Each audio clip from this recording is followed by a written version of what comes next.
The Radio Misfits Podcast Network.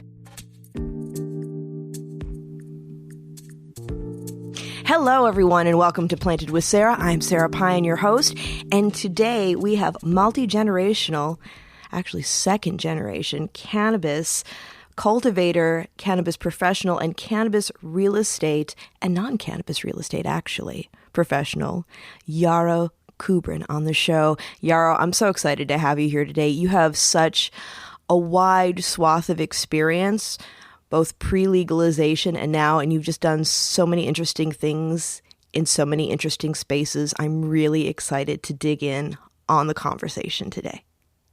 Thank you. And it's been a pleasure to know you, not as much as I'd like to, but for quite a while now, some number of years. And, looking at the content that you've created on this, Planted, it feels really good because I've seen the caliber of people you've had on here, and it feels really good to be here today. Thank you so much. Well, I just remember when we first met, it was in the before times. Before the pandemic. And we were at a conference called the State of Cannabis in Long Beach.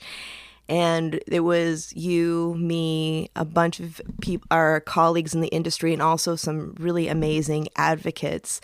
And we just had some really great conversations. So I was really excited to get the chance to be able to sit down with you and dig in a little more, because, it's like in conferences, we get some good quality time, but it can be very much where we're kind of throwing sound bites at one another because there's so much going on around us. Yeah, you don't get a chance to just really drill down with an individual because there's too many people.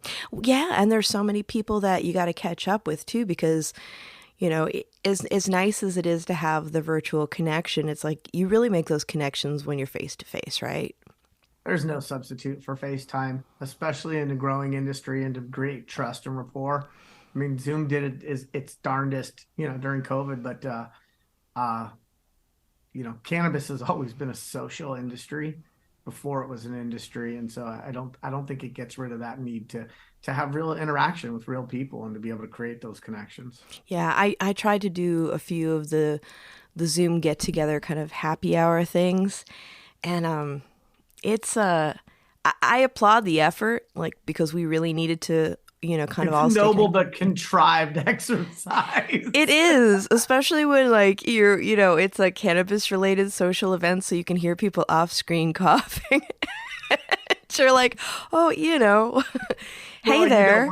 When we judged the cup this past year, we had these standing weekly meetings amongst the judges and the Blakes, who take a very hands-on approach to making sure that their judges are being productive and sharing their opinions. And during those Zooms, people did consume and not off screen. And that was kind of cool. I was like, we're ripping on these pens while we're talking. Yeah. That's cool. Yeah. It's a whole different thing. And I think it's good that we've been able to utilize these tools, but it's also really nice that we're finally starting to be able to come back and do things in person. I just went to my first baseball game since the pandemic, and it was. Tell me it was Giants and not the A's, or I'm hanging up. It was the A's. Don't hang up. Oh. I like them both. I'm a Bay Area girl. 510 instead of the 415. I mean, your pedestal sunk just a little bit. I'm gonna let it go. As long as you tell me that you're a Niners fan and not a Raiders fan, or are you fully planted in the 510? I married into a Raiders family, and for me, the sports ball, I appreciate it for its community building and all that. I call everything sports ball jokingly, but, true confession, wasn't an athlete. Did softball in elementary school and was thrilled when I was so bad that the girls threatened to kick my booty if I came back because I had an excuse not to go to softball practice anymore. Well, this is going to be a rough interview now, knowing that you're not a Giants fan and you're not a Niners fan. So, I'm a Giants fan too. Don't get me wrong. I love the Giants. Okay. But, the Niners, just for the sake of my marriage, I can be appreciative, but I can't be a fan. Or after this I start slowly chipping away at the two of you and I bring you over to the red and gold. Exactly. Well, it would serve the Raiders right after they abandoned us and had gone to Vegas. So Yeah, where they went to like Rhinestone City or something.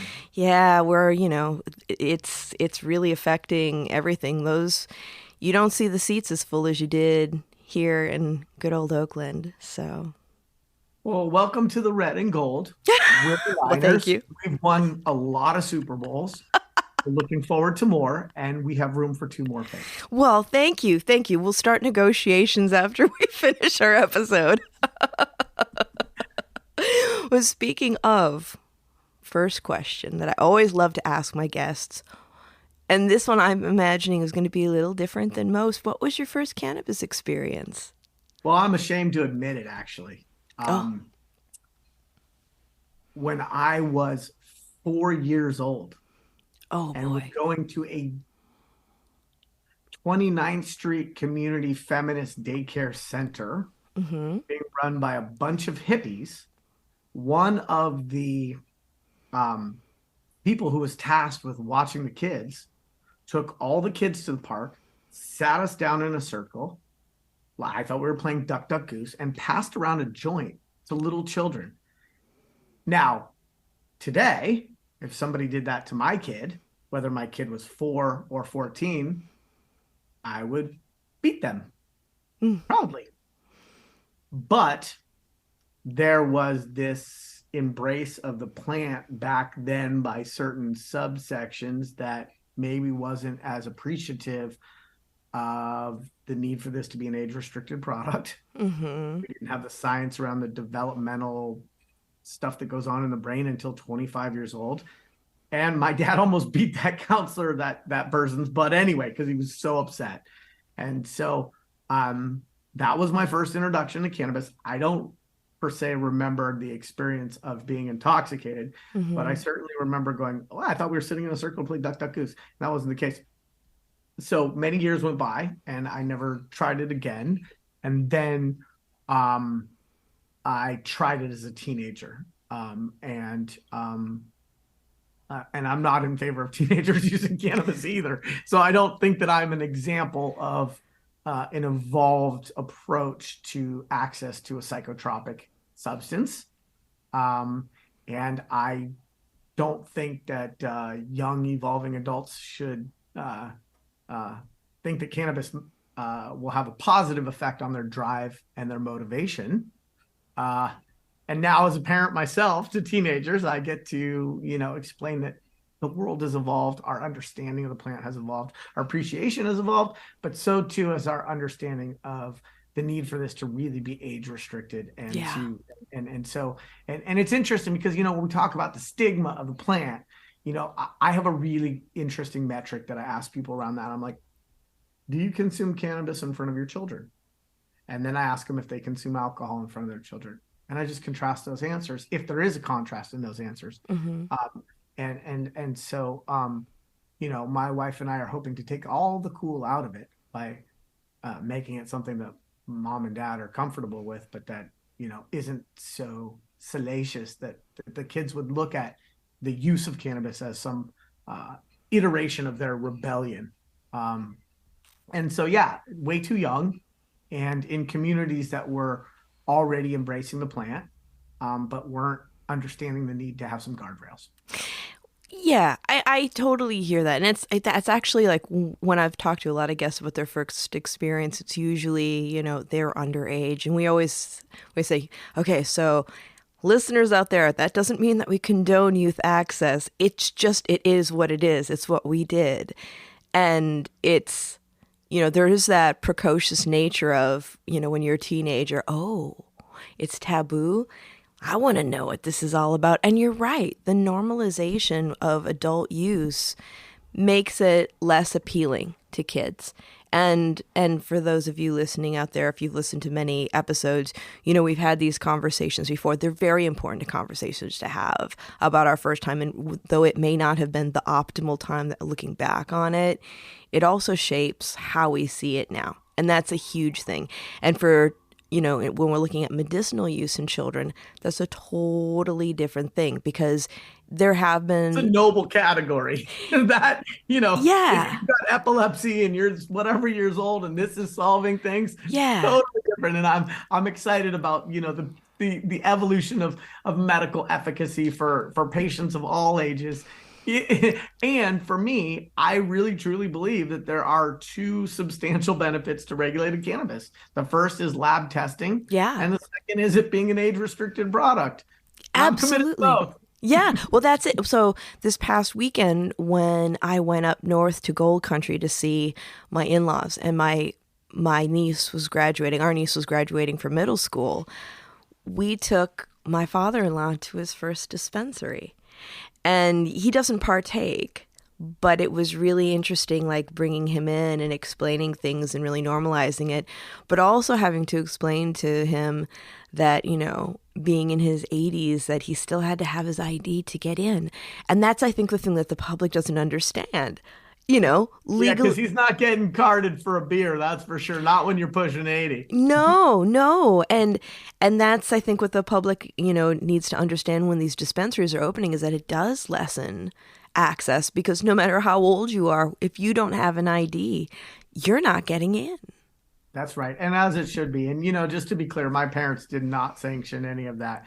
And, in spite of the fact that my mom was a cannabis cultivator when I was very young, was never thinking that it should be anything other than an age-restricted product. And so, I thank them for not giving me a pass, not supporting that, reprimanding me, punishing me, explaining to me those risks.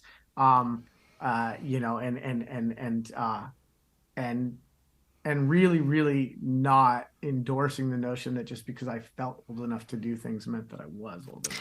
That's it. Completely. I found out years later that my mother would partake from time to time with cannabis, but I didn't know about it. It was like something like when my aunt would come home from college and the kids would be asleep. And, I found out about it later. But when I was precocious and getting into it, she was like, oh, she pulled me out of school when she found my bong. She was like, okay, you and I need to have a talk. You're far too young to be even doing this, and it's not legal. And, you're a young mind. And, it's like, I think the thing that people need to understand is, even though adults may use it, adults are still actively concerned about. I think, to me, the definition of normalization of cannabis consumption means also this tethering to it being age restricted, and that those two go hand in hand. And that, I'm not sanctioning any premature Right. exploration. And it's challenging. I think, certainly as a parent of two, there's a way in which exploration of ingesting intoxicants that may have worked in previous generations doesn't work in a fentanyl generation. No. And so there are places where kids could, make mistakes, act a fool, do some stupid things, and make bad choices, but it didn't end up with them in the morgue. Right. And now we're in a different era. We're in a different era. And, I think of what worries me for this next generation: climate change and fentanyl. It's a scary thing. I just lost a friend the other week to a fentanyl overdose, and it's frightening. It's frightening. But it's, I think, one of the biggest things when we're dealing with youth and youth access. It's like last year when I interviewed David Crosby, and one of our listeners had a question for him about, actually it was Mara Gordon, said, how would you talk to teens about cannabis? And he was like, tell them the truth. Just tell them the truth. It's like you can tell a child the truth about something and let them know that, in addition, part of the truth is it's not for them at this age. I just have to say, as an aside, adore Mara Gordon, and I helped to sell her house in Sonoma County as a part of a real estate team as the marketing manager. And you took her away from me. I took her away from you, but we got an overlist offer within 5 days of being on the market in the dead of winter at Christmas, and handled it. And as a result, her and her amazing husband are now what do you call them, sunbirds or people who live in Baja. Yeah. But Mara is a great example of somebody who is so bright you can see it, Oh, and absolutely. is committed to the medical side of cannabis. And I think sometimes in this, post-adult use era, the medical side doesn't get as much of the limelight or enough of the conversation. Mm-hmm. But as somebody with two not so young parents who have their own medical ailments, it's the medicine side that I still think has the most promise for society. I agree. I agree. That's the side that I'm the most interested in. And it's not to say that I have any issues with the adult use, or as some people may refer to it as the recreational side of cannabis. I just don't find it as interesting, personally. It's not as innovative. I mean, No. it's just about normalizing and understanding that people equalizing themselves or having wellness doesn't mean that they have to be suffering from AIDS in order to enjoy cannabis. But it's not the most exciting, innovative, earth-shaking stuff. And we still haven't cured cancer, so I'm really excited. Go Israel. Keep studying, and let's figure out, let's unlock these 150 plus cannabinoids and understand those ratios, those inputs, and those form factors, because we still have some diseases to cure. Absolutely, absolutely. And then when we are looking at, the medicinal aspect, the one thing I think people are forgetting is that in states where we're seeing, full-on legalization, it's actually creating access to a whole other part of society that isn't necessarily using it to get high. It's just that they didn't want to have the stigma of having a medical card, and they want to use it for other things. And a lot of times it's non-euphoric. I mean, those seniors, I imagine that's where all these little microdosing mints go, as well as the topicals, just to keep it a little off color, suppositories and other form factors that, yeah, that's probably never going to be my form factor. Knock on wood, but you're absolutely right. There are people that were never opposed to it, but didn't want to have to source through unconventional or unregulated means. And now this retail is really, I think, changing the game. It's challenging for me though, because I'm looking at what's going on in California, and from afar, anybody from outside of California thinks that there's a single cannabis market in California, instead of understanding there's 58 counties with 58 different variations, Right. and didn't necessarily understand that post Proposition 64 and adult use, that 3/4 of those counties or municipalities weren't allowing for brick and mortar retail, and that now we're maybe down to 2/3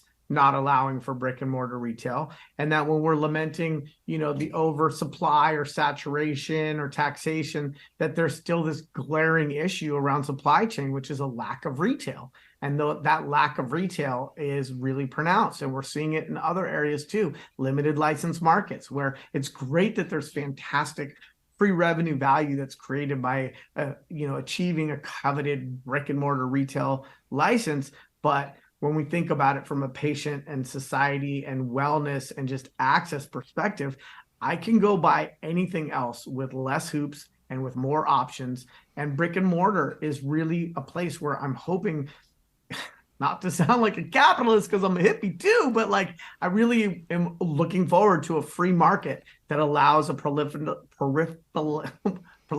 of retail. And then some will fail, some won't. That's the way business is. But like I grew up for a portion of my childhood in the avenues in San Francisco, and like 11th and Irving had like 3 pizza places, and like nobody was upset that there was mozzarella on every corner. Nobody was suggesting that there was too much pepperoni in the neighborhood. And I don't know which pizza places lasted and how long those businesses lasted, but there certainly wasn't any restriction on pizza places in the avenues. Right. And I look at that the same with like coffee. Like coffee is the biggest drug that's consumed, I think, globally. And like if there's a Pete's and a Starbucks and a what have you, like people are not really worried about it. Those businesses are going to take risk. They're going to stand up those businesses. Some will do well, some will do better, some might not make it, some might do really, really well. And yet when we have cannabis retail, we've got this bottleneck, and we've got it not just in California, where we really, really need to make it easier for people to access buying something, trying something, exploring a new form factor, but we also have it in these new markets or newly regulated adult use markets like New York. They promised they were going to get retail open in the same year that they were allowing their, justice involved in hemp farmers transitioning to cannabis cultivation. And they fulfilled that promise in a single digit way. But when you have single digit retail open and you're lamenting all of the unregulated places where people can get it, it's like, well, do we want to put our effort into enforcing against the non-regulated retail?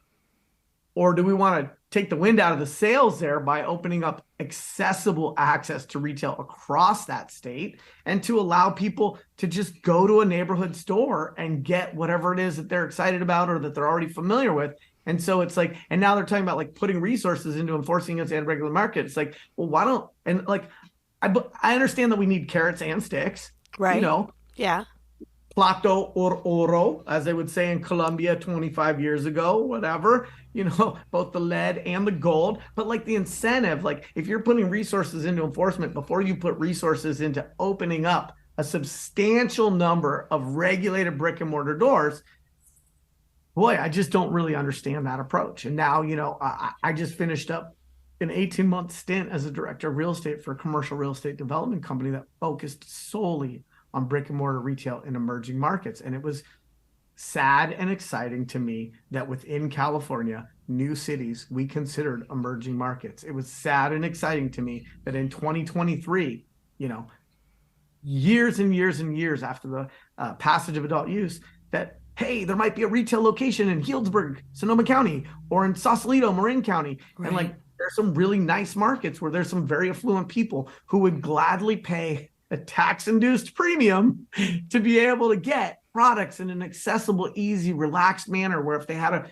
an issue with something, they could bring it back. They don't have to figure out what the delivery company is going to do with a leaking cartridge, and where we still don't have that. And so, I saw recently that San Francisco had put a moratorium on retail or new retail.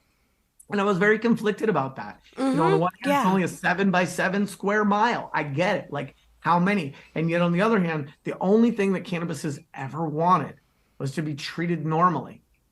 And that's still not totally normal. Like, yes, my city by the bay, my hometown, birthplace, represent, was ahead of the curve in sort of saying, we don't want, big box stores, because the profits from those big box stores will get sucked up to corporate and spent outside the area. So they certainly were at the forefront of sort of not just embracing capitalism across the board, but when you have restrictions on capitalism, that's not being treated equally and normally. And if 3 out of 5 small businesses in the United States don't succeed past X number of years, then why are we making kings and queens and winners and losers by the way in which we issue these coveted brick and mortar permits? And sadly, I see many variations of those policy mistakes and missteps being executed in other states. Yeah. Now, thinking about that, because it is the moratorium is it's interesting, because I see both sides of it. And like you, I am somebody who believes, in a free and open market. But do you think that if there were more municipalities that allowed brick and mortar, that we wouldn't see as much concentration in the markets where brick and mortar is more readily allowed?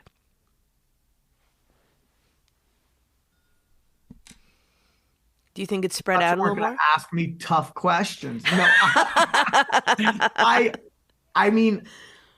I think that there are pockets of density that may not be sustainable, that are a byproduct of areas that are retail deserts, and that the key to solving that is to open it all up in a way that is fair, with quicker permitting times because of the cost of development, and where we allow winners and losers, but we lower the cost and the barrier to entry so that people like myself, verified social equity applicants, have a fighting chance, and where it doesn't have to be about the most resourced being the most successful, and where, Kika Keith in Los Angeles, it took her over 1,000 days to get her store opened because of the permitting process. very few people can sit there and spend money and carrying costs and development fees and real estate carrying costs for 1,000 days to be able to just compete. And so I think that there are markets where there's probably unsustainable density, but I think we have to think about, like, what are the threats to regulated cannabis, and are those threats within the regulated system, or are those threats unregulated cannabis, or are those threats not even cannabis related? Is it, other interests that don't want to necessarily see a flourishing and sustainable regulated cannabis model? And I think that for the most part, the threats to regulated cannabis are within the regulated cannabis model, and that, like, people are lamenting, like, the illicit market. And I'm like, well, couldn't we fix a lot of the stuff over here? And wouldn't that mean that the focus isn't over there? And it reminds me of that little cliche about, like, when you have one finger pointed out, you have five fingers pointed back at you. And it's like, if we fixed access to retail, if we fixed the cost and time for permitting and entitlements, and if we fixed, the tax structures, would we be pointing to the illicit market? Maybe, but maybe not with as many fingers, and maybe not as vehemently, and maybe not with as much frustration. And I just think it's so challenging because, regulated cannabis operators put so much time and effort in and resources into standing up those businesses, and it would be really easy for them to see the unregulated market as their threat. The other thing that's always also very challenging for me is that if you listen to anybody who talks about, like, the unregulated market versus the regulated market, there are these talking points, these cliches that become embedded in the conversation that have never really been stress tested. I'll give you a couple examples. The one that makes me want to sort of go is, like, I've been hearing that there's going to be federal legalization in 3 to 5 years for more than 3 to 5 years.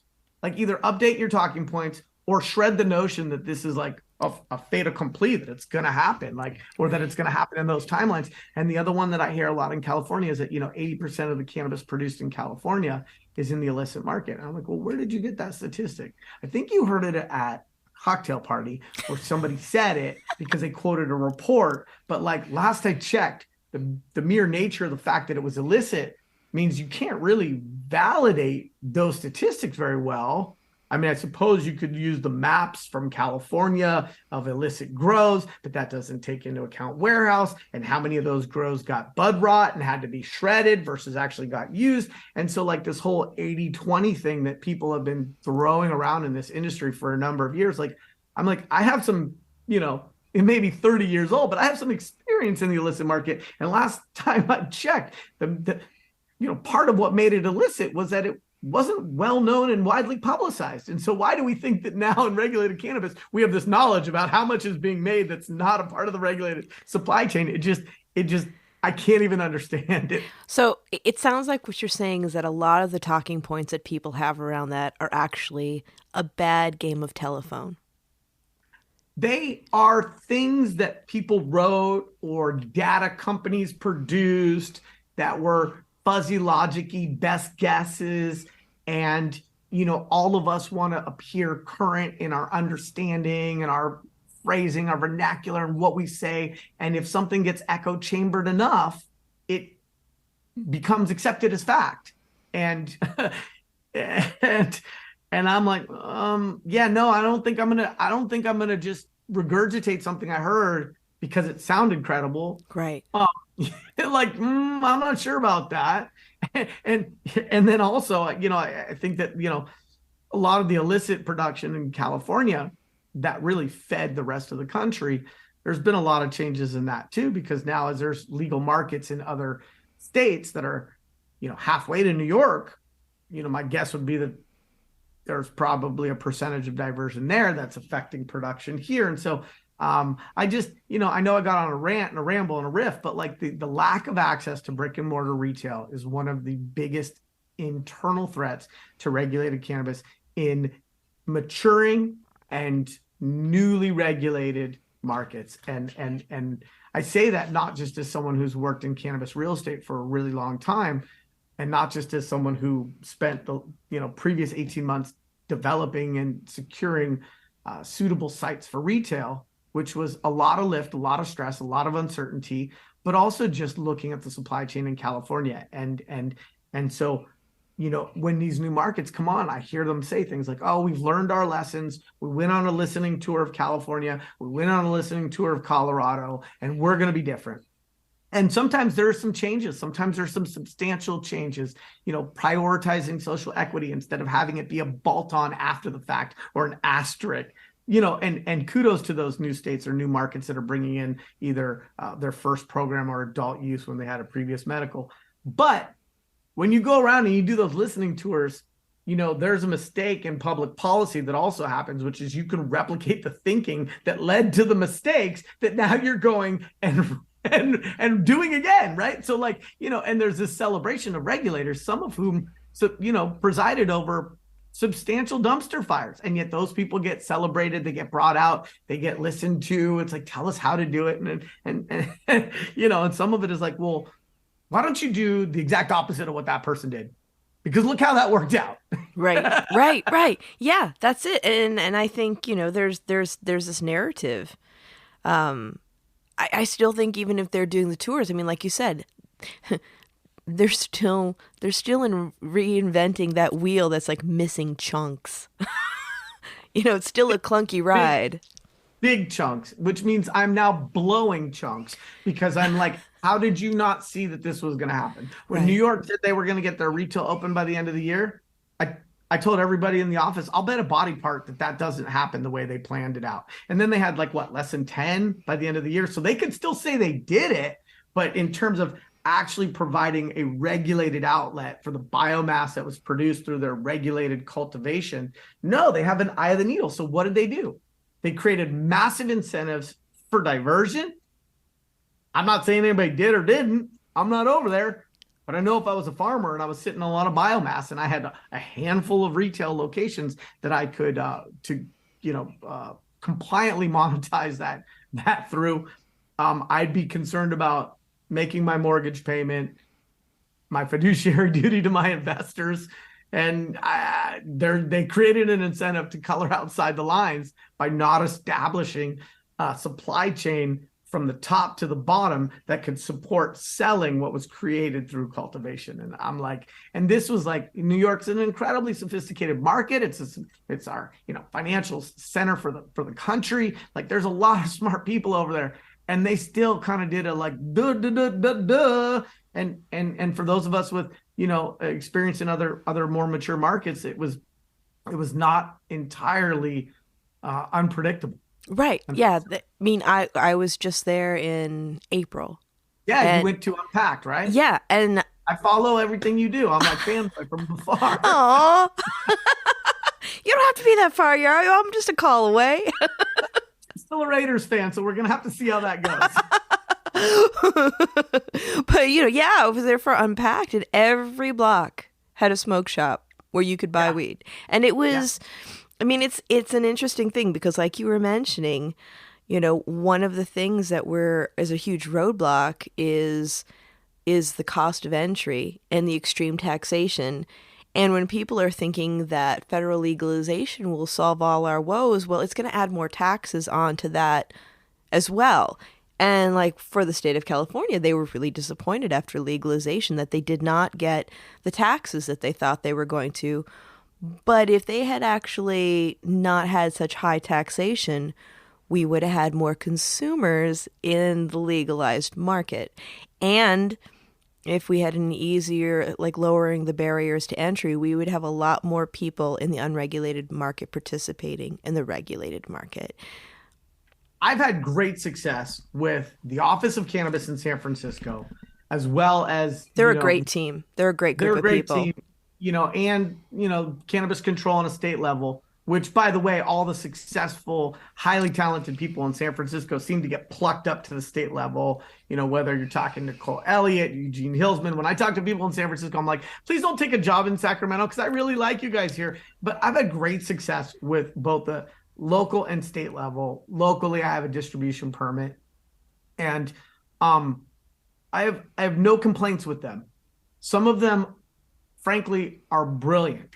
Yeah, absolutely. I was really glad to see some of the team go to San Francisco. I mean, go to the state, though I miss them on the local level, but they're still contending with people who, Here's the but, right? yeah, Here's the but.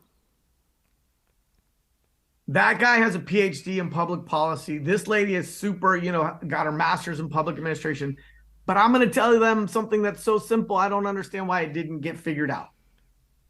When you take a little bit instead of a big bite, and you create a big tent, and you lower the barriers to entry, and you lower the costs, and you accelerate the time for permitting, you end up getting a bigger tax revenue because you're not squeezing the juice bingo out of every entity. And so, public policy, which I studied at USF, one of the things I always remembered was the law of unintended consequences.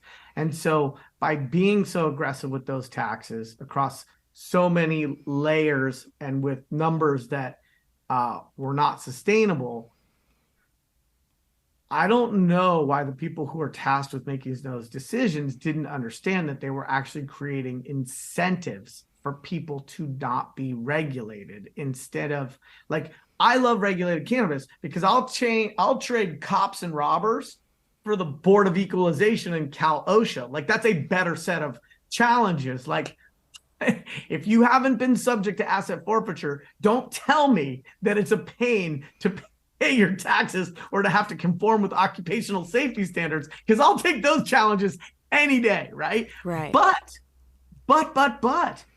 how did they not know that by taking such a big bite, that it wasn't going to work for the majority of the industry that already existed, right? And so it's like, when we talk about regulated cannabis, we're not starting a new industry. We're creating a framework for an existing industry to bring it to, and to create age-restricted and laboratory-tested safe products where if something breaks or you have an issue, you can go back and return it. It's not a big deal. And where innovative form factors can come to market. And so, like, this taxes thing, it's really, really sad. Even on a state level, like Sonoma County, they were talking about raising the taxes. And I was like, walk me through that. I was on a Sebastopol City Council meeting, and they're trying to cover a tax deficit, and they were talking about raising the taxes on cannabis. I'm like, why don't you raise the taxes on the hotels? Those people are tourists. They're not from around here anyway. These Right. cannabis businesses actually employ local people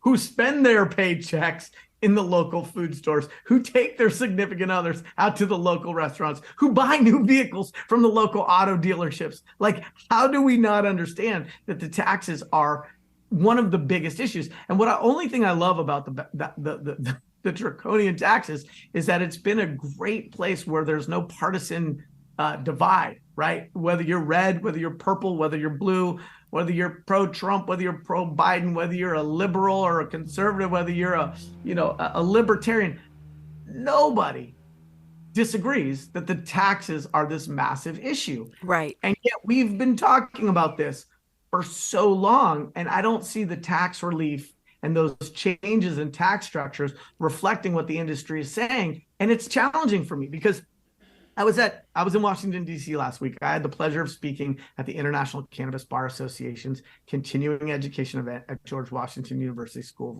Law. It was big. It was huge for me. It wasn't a pay-to-play thing. I didn't have to buy a booth to speak. And I was on this legacy to legal panel. And, I was talking to attorneys there. And, that's a pretty cerebral crowd. And I just don't understand how there's not consensus that across America, you can't point to an industry that hasn't benefited from government subsidies, okay? Right. If you're a regular farmer, you can get credits. If you lose your crop of wheat, there's room for you. If you're a fisherman fishing salmon and California shuts the salmon season down, there is support for you. If you're Apple, you're allowed to offshore your corporation to Ireland and pay zero taxes. Why are we not upset that the Apple store in the Santa Rosa Mall that's selling thousands of laptops and thousands of iPhones isn't paying their fair share of taxes? And then you've got this nascent regulated industry, and we're like, let's just suck them dry. Like, where's our leeches and our ticks? And let's just affix them to all of the cannabis entities that are regulated. But if I look at most industries along the way that have become sustainable and really relevant, a lot of them have benefited from government support. And it doesn't mean that we're talking entitlement programs. It doesn't mean that I'm trying to nurse off the teat of, government subsidies. But like, if I look at these industries across the board, they have gotten government support to be successful industries. If you look at a football team, well, let's look at your Raiders for a second. If you look at your Raiders, their choice to relocate their football team was in no small measure heavily influenced by the tax benefits of what venues really wanted them. And so when you're talking about football teams, it's like, well, what city is going to give me a massive tax benefit to build a stadium? If you look at an automotive manufacturing plant, they're going to say, well, who wants my business? And what are you going to give me to bring my business there? I can't think of a single industry that hasn't benefited from either tax breaks, tax benefits, subsidies, government support. And regulated cannabis is like a baby dolphin that just got thrown into the ocean, and like, who's going to keep it floating so it can open its little blowhole and learn to swim and survive? And so instead, they took these taxes and they offered them to all of these other stakeholders, many who are outside of cannabis, and said, you're going to get a piece and you're going to get a piece and you're going to get a piece. Many who are actively working against the cannabis industry. But love the money. And then even when the state of California has given money to cannabis programs in Los Angeles, that money got used to spend on police overtime. Yeah. It didn't even actually support the industry. I got another example. State of California is offering grant funding for local municipalities that have a social equity component to their cannabis programs. Hey, it's government money. You know what? Because sometimes that's what government does really good. Maybe they don't always come up with the nuanced policy fix, but they can throw some money around. They can throw some resources and some support. So in Sonoma County, the county has applied for the social equity funding. Santa Rosa has applied for the social equity funding. The head of the Cotati cannabis program, I reached out to him because I'm on the board of the Sonoma County Cannabis Alliance. I reached out to him. I said, hey, let's talk about this social equity program, because your city can get $75,000 just to study it and figure it out. And then you can apply for state money. And then that state money comes down and it is given as direct grant funds to your operators. And it is given for technical support and third-party advisement to make those other operators successful. Mm-hmm. This is not a unique model. This is not new to industry. This is just new to cannabis. I almost feel like taking my phone and playing you the voicemail from the guy who runs the program in Sonoma County in Cotati for their social equity, for their cannabis program. His voicemail to me said, well, we're going to wait and see how it works for Santa Rosa and Sonoma County. And, none of our licensees are complaining about it. I was like, let me get this straight. There is money available. That money goes to the people who are in your region. And then some of it will get spent on CPAs and general contractors and compliance people, many of who will also live in your region. Mm-hmm. And you're telling me you're going to wait, even though these programs have been around for years. I mean, Los Angeles got 17 million in 2021 just for the social equity portion of their cannabis programs. You're going to wait to see how it goes locally, even though it's validated and established in all these other markets. And because nobody has come and directly complained to you, you have zero sense of urgency. I called the guy back 6 or 7 times. I said, let me meet with you. I'm second generation in the space. I've lived in Sonoma County more than half of my life. I am on the board for Sonoma County Cannabis Alliance. Like, which part of my curriculum vitae do you need to hear in order to take a meeting with me? I went to junior high 5 miles away. And after that, never called me back, never said he'd meet with me. Because you know what? then he'd be confronted with the fact that there's money available and that he's not bringing home the bacon. It's simple pork belly politics. So it's just really challenging for me because there is some money available to support this industry, and getting over the hump and incentivizing or encouraging or enrolling these municipalities to participate in the money that's available has been slow at best. And then I have these thought processes like, well, we'll just wait and see how it goes. And then in addition, I don't think we have consensus yet that industries need support from government, that private enterprise doesn't operate in a vacuum, right? And that government support typically includes either tax breaks or subsidies. And if we look at the volume of sales of regulated cannabis in a state, and then look at the percentage of tax breaks or subsidies, and we compare that to other industries, what did we think was going to happen?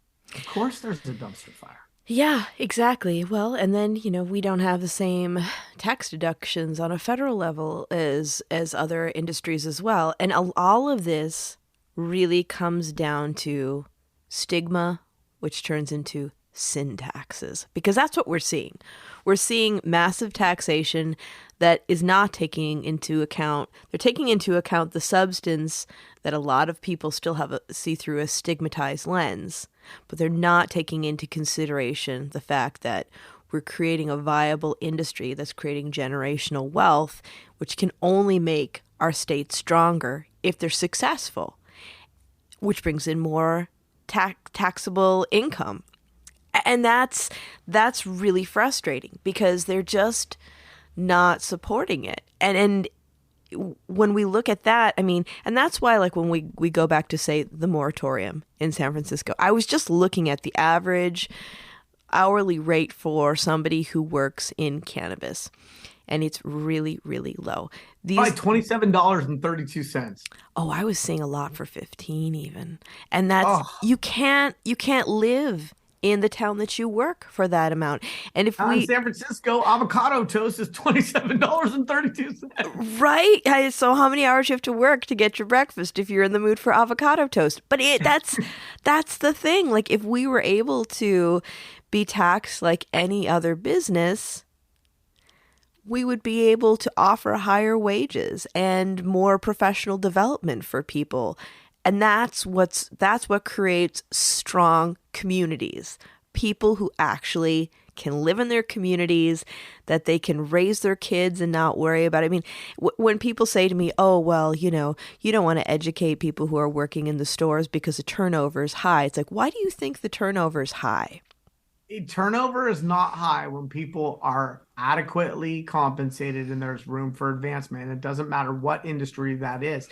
And I remember talking to the unions, and they were like, well, we kind of don't have, I'm not going to name the union or the person I talked to. They were very nice to me. I don't have any grind against them.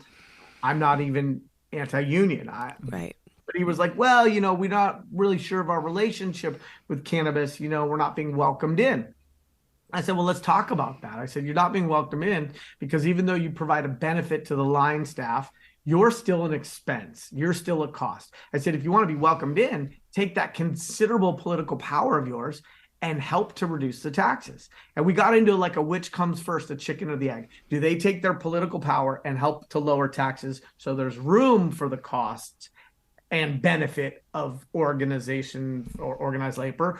Or do they wait, get brought in, and then that's like a, post bringing us in will help to reduce the taxes? And this conversation was with somebody who I met at that same conference where I met you, and where, we were having these conversations about what's that intersection of this industry and organized labor. I don't see them fighting for lowering the taxes, and organized labor has focused solely on dispensaries. And I'm like, well, walk me through that, because what about the farm labor?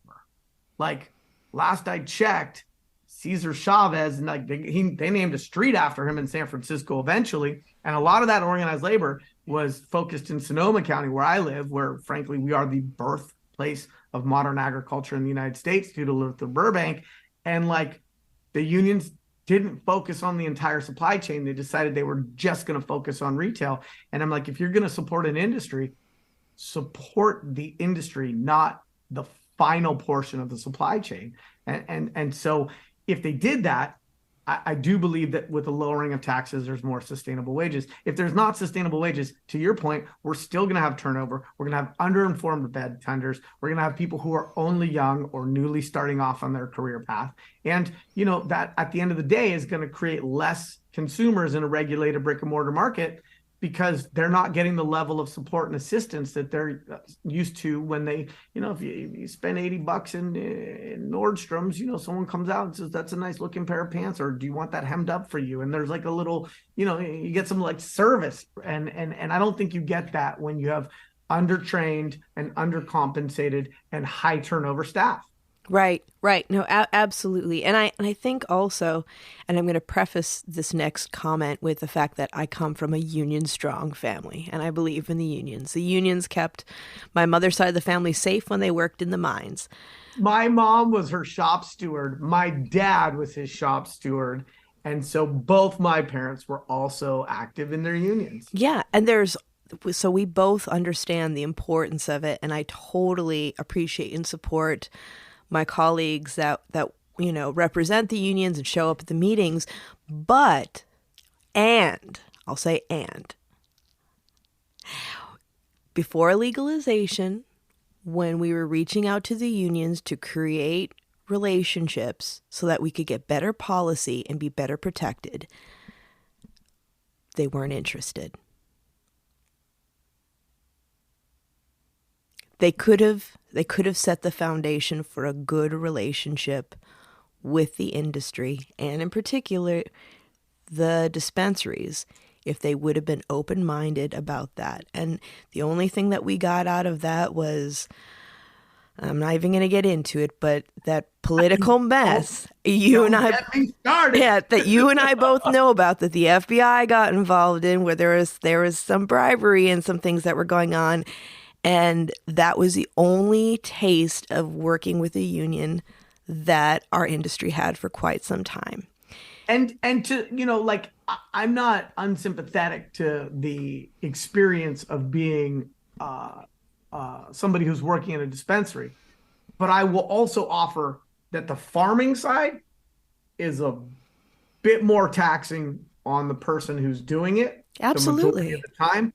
And so the unions sidestepping the beginning of the supply chain, organizing labor that's in the field, sometimes needs to be out there more than 8 hours in a day. What about heat stroke? What about dust? What about occupational safety? Like, there was a place for the unions to work with the Sonoma County Growers Alliance, California Growers Alliance, all of these grower alliance, whether we're talking Grass Valley and the 530 or is it the 503 area code, or we're talking Mendocino. There were all of these groups that sprung up to support cultivators. And I didn't see any like, hey, let's work together and figure out what that looks like so that we can support you and you can be brought into the fold of SEI worker 55672 or whatever these, the names of some of the unions are. And they focused solely on retail. And I never understood, if you're going to care about an industry, why you would choose only one portion of the supply chain. And if you care about the industry and part of your value prop is your political influence, there's no place that political influence could be better expended than in lowering the taxes on an industry that was overtaxed right out of the gate and is suffering currently from that, existing tax structure. Yeah, absolutely. And manufacturing as well, because as we've seen in the past year, there have been some really dangerous environments for workers to work in manufacturing. We saw what happened to that woman in the East Coast who ended up having a lot of inhalation of keef and other things. Like, there have been deaths in manufacturing because of poor controls with safety. The unions should be involved in that. The unions should also, they want to work with apprenticeship programs and education, but I still haven't seen anything yet. And they're not necessarily looking at leaning on experts and people who actually understand what's going on to give these workers the tools that they need to succeed.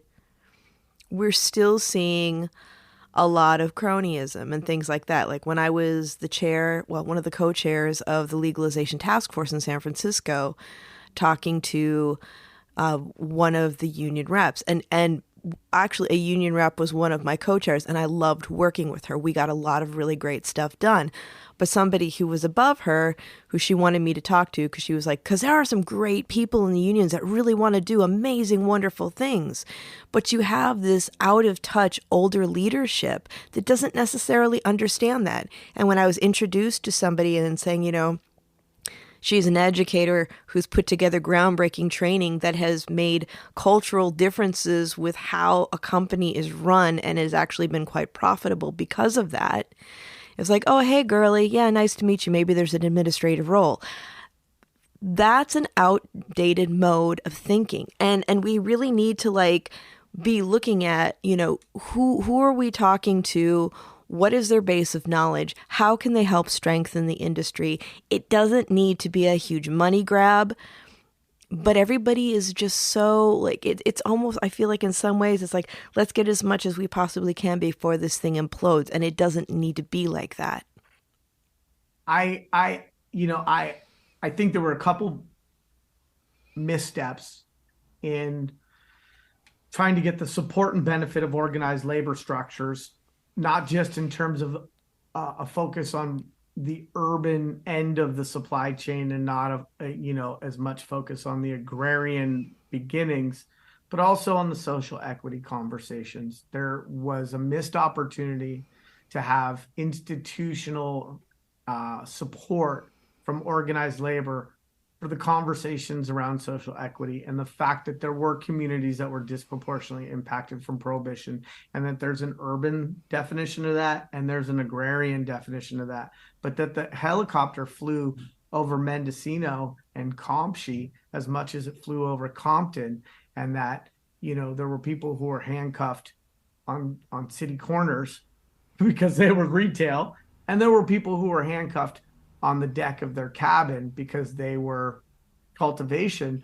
And that missed opportunity with organized labor, you know, I don't really put as much emphasis or blame or fault or, you know, sort of responsibility on the industry that was just trying to get its legs so much as I do on these institutions. I went to Washington, D.C. last week. I spoke, right? And like one of the things I did is I drove around with my little brother and we looked at all this beautiful architecture, all these really cool institutions, you know, the Red Cross building and this building and that building and the building for the embassy of Kakistan, or I don't know. There were just all of these institutions that had a presence in our nation's capital. And one of them was, you know, a union building, an organized labor building that was literally a block away from the White House. And I was like, you know, that's pretty cool real estate. That's prime. That's home field advantage to be able to have those policy conversations.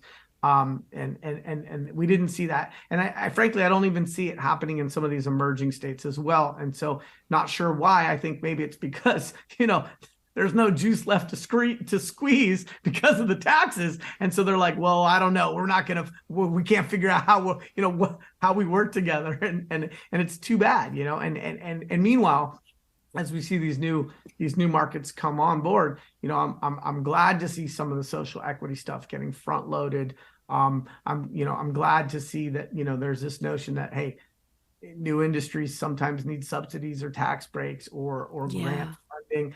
But I'm also, you know, frustrated because I look at New York and it's like as much opportunity as it possesses, there's yet another case study for what was rolled out in a way that like either the vision wasn't right or the execution wasn't right or some combination of both. You know, initially I saw that they were going to put up, I think it was like $100 million to help support retail. And again, you know, this refrain of our podcast webinar today is, you know, I can't help myself in saying, here's a problem. And so they were talking about $100 million towards retail. And like, let's just give them a report card. How much of that money has been deployed? How much of that money has been raised? What are the terms for receiving that money? And those are simple questions, and we don't have simple answers.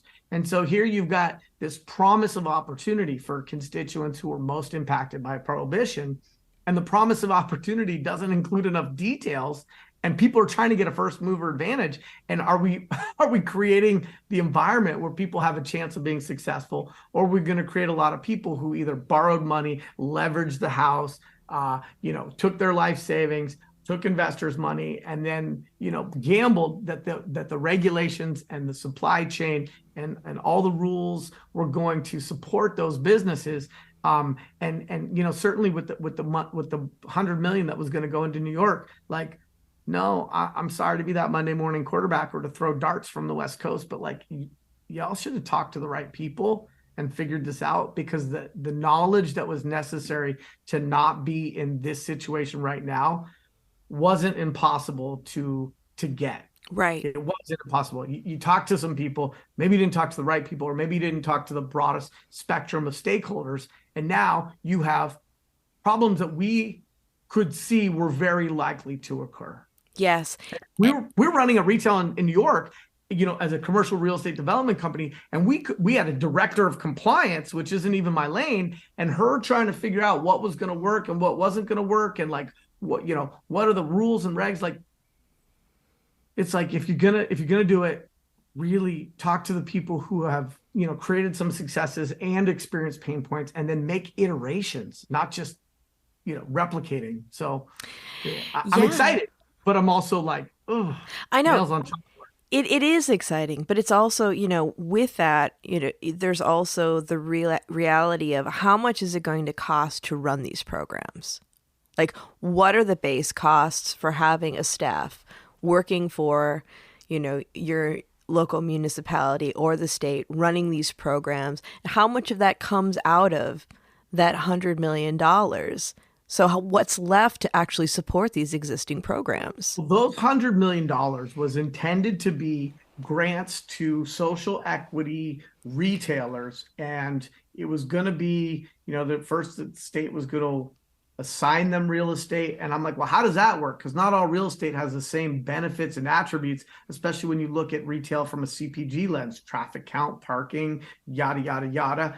And how much of that was going to go into tenant improvements on properties that the retailers didn't own. And, even now the retail, like these people who are trying to stand up, they're like, well, what are my costs going to be for these renovations? Like, if you're going into normal construction, you get a couple bids from a couple competing people, and you let capitalism and, reputation and cost and all of those things become determinants. And so this whole thing was kind of foisted on them, half-baked at best. And I worry about that. I worry about the states that come online and replicating the mistakes, right? Because then it's just Groundhog's Day. And we have enough pain points. We can look in the rearview mirror of regulated cannabis, especially in the more established markets like Oregon, Colorado, California. And we can say, hey, here's the changes that we suggest. I was in Washington, D.C. last week, and when I was speaking on this Legacy to Legal panel, I was speaking with this amazing woman who is one of the main regulators in Colorado. And I want to pull up my phone and mention her by name, and I'm not going to be able to because it's going to be this weird, awkward moment in the interview. I was really impressed by her, and she was in charge of revenue enforcement. She's, I believe, an attorney, very articulate, bright. She's been involved in the Colorado cannabis program for a really, really long time. Now I'm feeling terrible that I don't pull up her name. But anyway, I was really impressed by her. And she made a statement on our panel that pained me, because it to me indicated how glacial the pace of evolution has been to some degree when it comes to both regulations and the culture of regulators for this industry. And she said, Colorado's had a program for whatever it was, 7-8 years, and I'm the first person in my position who doesn't carry a gun on their waist. And I was like, just let that sink in for a second. Yeah. First of all, if you're the top of a department, you're not in the field. You're not rappelling into anything. You're probably mostly a desk jockey, no disrespect. And secondly, when we look at enforcement of illegal business through the antiquated lens of prohibition, where we look at enforcement through a law enforcement lens instead of a Cal OSHA lens or a Bureau of Equalization lens, and y'all are armed, how do you expect to enroll the unregulated operators? You're carrying a gun.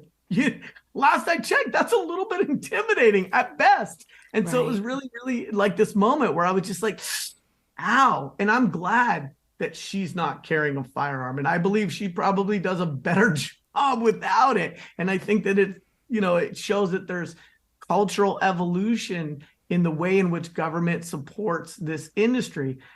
But for her to be the first one that doesn't carry a sidearm in her position in a mature market means we have a long ways to go. Yeah, it does. Because when we were looking at legalization, the contemplation of it was making it so that the police, law enforcement could actually concentrate on other issues. And that was one of the things, when I've been in committee, there was a police officer, he was a captain, and he was saying, we are bound to uphold the law, make better laws for us to uphold. And the fact that in California, where legalization was supposed to reduce some of the weight on law enforcement's shoulders, and the fact that they're still getting an infusion of cash from our taxes is really troubling, because it's not to say that we don't have to support law enforcement. Of course we do. It doesn't happen in a vacuum. But that's something that should be done throughout all the industries. And when somebody in law enforcement says make better laws, what I hear is, I don't want to have any responsibility currently for the outcomes in the way that I enforce the current laws. Like, that's what I hear. I hear the foist, to quote Larry David from Curb Your Enthusiasm. If they made better laws, I would do a better job. Right. We've got enforcement where the people who are enforcing a civil infraction, the uniforms have changed. Now they're part of fish and game, or they're part of, checking on water diversion. But the people who are in those uniforms, what is their history? What is their training? The vast majority of them do come from law enforcement. Mm-hmm. And yet not every creek diversion is a tactical situation. And so why are we not having geologists and agronomists and people with a farming background, or people with a Cal OSHA background? Code enforcement, when we think in broader terms, what would be the qualifications for a great code enforcement officer? The layperson would say, well, somebody with a construction background or somebody with an engineering background, not somebody who spent 20 years kicking down doors, right? And look, I love cops. Cops are like lawyers or firefighters. No one appreciates them until you need one, right? So, I am not suggesting that there isn't a noble and required place for law enforcement in society. Absolutely. But enforcement against unregulated cannabis has increased in California. And I'm like, well, okay, so let me get this straight. Y'all taxed the heck out of it, alienated a lot of the existing operators through high costs, high taxes, slow permitting, too much taxes instead of lower taxes and a bigger tent. And now you're going to spend some of those taxes enforcing against cultivation. I'm like, don't we have X number of decades of prohibition in our rearview mirror to see the limitations of that mindset and what that's actually going to create, And so I'm just absolutely floored that we're still hacking down plants and kicking. Look, it is true that the unregulated industry has provided a fertile nest for slave labor, sexploitation, unprotected, immigrants or trimmigrants. I'm not going to say it's all good. Oh, and absolutely. You're right on. Yeah. Massive environmental harms, right? Yeah. Massive environmental harms. So there's some need to keep people safe and keep forests sustainable, and not just, let silt and runoff ruin, the breeding grounds for, our endangered salmon. So I'm not suggesting that we should have zero rules or zero enforcement, but who's enforcing, and what do they look like, and what's their background, and what's the corporate culture that they bring into that new assignment, even if their uniform has changed. Right. And I just think that there are other ways to fix this without spending all that money, and also continuing that cycle of trauma that people And I know there'll be people out there listening going, oh, well, if they're in an unregulated market, they've kind of asked for it. But the fact of the matter is, if we were better with our taxation, not only would there be less people participating in the unregulated market, so we wouldn't be perpetuating the cycle of trauma, there would be less money having to be put into the police support around that. And the state, in the end, would actually be making money because, like we mentioned before, if you have greater accessibility to product through price, meaning less taxation, you have consumers purchasing more from stores because everybody really, when you think about it, unless you're like somebody who's like, oh, I've just got to go out there and put myself at risk with everything. I'm not going to go to the grocery store to buy tomatoes. I'm going to jump my neighbor's fence and grab it. I mean, if you're that kind of person, you're always going to buy illicit cannabis. I mean, Nobody ever goes, where's the good bathtub gin? No, that's They just go to it. Safeway and get some Hendrix because it's accessible and it's risk-free. And then they go make their martini or their G&T because we don't need an illicit market. An illicit market is a byproduct of prohibition, not the other way around. Exactly. And we learned the alcohol model. We learned that prohibition of alcohol didn't work. It didn't work. It created gangsters with Tommy guns in Chicago. Right. That's it. And that's a lesson that we're starting to learn. We learn over and over again, and I don't know why it just doesn't come through. Lower the damn taxes. You'll make way more money than you are now. Way more money. And what's that silly cliche? Pigs get fed and hogs get slaughtered. And so I think about that in terms of the taxes, right? Take less, have a bigger market, you'll earn more, and lower those taxes. And when I think about those barriers, it's not just the taxes, it's also the time it takes to get a permit. I think the only thing harder than getting a cannabis permit is getting a permit for like a nuclear power plant. Yeah, well, and this now, and then the real estate issue with those permits, like with people having to pay for real estate that they're not even making any money on while they're waiting to get okayed. And from a social equity standpoint, like when I am in those subcommittee meetings, I feel people's pain because of the lack of financing for things like that, people are losing their life savings paying for a space that may never make money for them. I say often, and it's because my lens is clearly biased. I've been in real estate for 22 years, 10, 11, 12 as a licensed realtor, a couple of years in real estate finance as a mortgage broker, and then the last 7 years as land use consultant, unlicensed assistant, and a marketing manager for a team at Pierre and Sonoma County. And so, and that's after 20 units of real estate in college. So clearly I am biased. Clearly I have a lens, and clearly I'm in love with my own opinion. But all that disclaimer said, I love you, Yarrow. There's no cannabis industry. There is real estate that happens to be a niche of real estate that happens to include regulated cannabis. There, with the exception of a special event, with the exception of intellectual property, ag tech, vape tech, extraction tech, and with the exception of brands, there's not a cannabis industry. There's real estate because there's not a single permit that travels. You need an APN number or a tax ID number, and you need a zoning before you can ever get permission to have a cannabis business. And so it's not, cannabis, regulated cannabis is real estate first. It's real estate at its core. And it will likely stay that way for a very long time.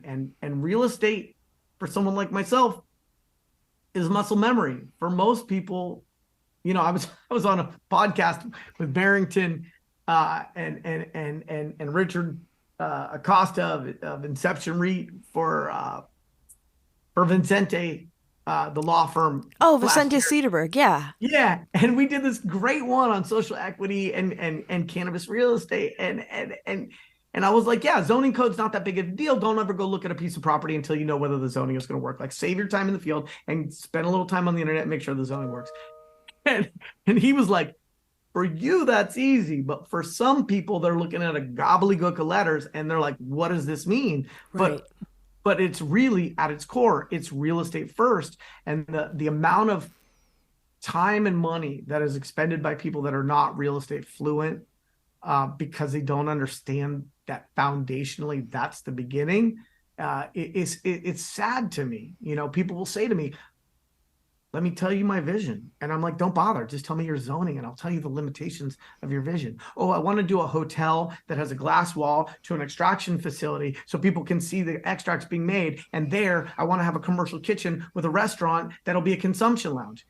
And I'm like, that's never going to happen because there's not a single zoning currently that's going to allow for a hotel, extraction, retail, and manufacturing all in one. So like, just your vision is great. And that's a 3.0, 4.0 iteration. But currently zoning is the limiting factor. And the number of people who don't get that. And then to your point, when the time it takes to get a permit is so long, very few landlords are going to take a no compensation model while they're waiting to fill a commercial space while somebody is running out of permit and still has the uncertainty of whether they're going to get those permits. And it creates a massive barrier to entry, which then means that people have to raise more money and they're burdened by that. So yes, it's the taxes, but it's also like, how do we make that entry into the industry more affordable, more attainable? It's certainly not going to be by sacrificing on things like product safety, occupational safety. There's certain linchpins that like are non-negotiables, but the real estate and having to have the site and have secure or control over that site or the ability to control that site and then having to wait a really, really, really long time is super expensive. And I think there's a lot of room for improvement. Yeah, there definitely is. And the way it's structured also gives way for people to have predatory practices. Say you have somebody who's leasing to you so you can get your permit, but they're betting that you're never going to get it. So they're collecting rent. And once you do, they change their minds. And I know this has happened because I have stories that I cannot, due to NDAs that I cannot disclose, but these things are happening. Or the fact that your facility is in a green zone that happens to not be a very safe place to be. I mean, we have so many companies now that are actually stopping their business because they've gotten ripped off so many times because of where they are. These are problematic, or just the fact that of the way that some of these businesses are listed in databases, so it's accessible for people who are actually looking to, to break in and rob these businesses. It's a safety issue too. So how about green zone tends to be code for like if real estate was the monopoly board, do we think for most people that the green zone is going to include Park Place for Marvin Gardens? No, it's usually that first Oriental Avenue and those ones on the first part of the board. And like even when I look at like retail being allowed in Sausalito and that being a thing, and that's exciting. And Sausalito is a pretty affluent market. They're like, except not on the part where it's by the water. Oh, the NIMBYism is crazy. What do people go to Sausalito for? They go to get a nice meal. They go to be on the water. So if you're telling me the dispensary can't be in the main tourist corridor, you're building in that same stigma that we say we're trying to get rid of and that we're not really participating in. And you're relegating those businesses to less viable commercial locations. And the other thing I've seen with the sort of way in which these areas are permitted or allowed is it creates these bubbles of real estate. And those bubbles of real estate create upward influence on the prices that people would pay either for purchase or for lease. And it's great for those existing property owners.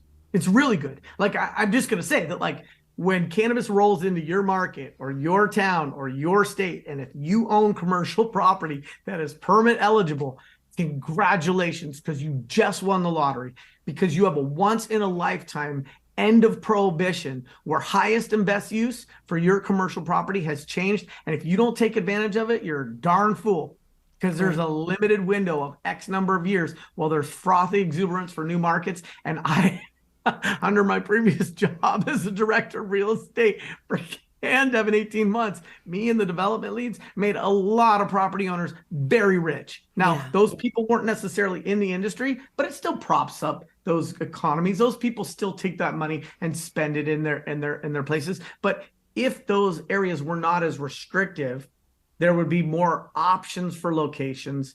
There would be less cost to get in. And I think ultimately would support the industry more broadly, because those real estate pockets have created very, very expensive issues. In Sonoma County, there was about 5 agricultural zonings: LEA, LIA, DA, RRD, and I forget, but like LEA and LIA stood for land intensive agriculture or land extensive agriculture. And basically what it meant was that the county had deemed that highest and best use for those locations is commercial ag, right?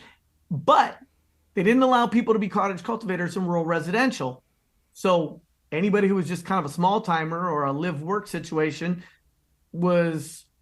there was no path for them, right? And I'm not saying there should be a pot patch across the backyard of, residential neighborhoods in a way that impacts, those neighborhoods or brings property values down. And I have kids, I get it.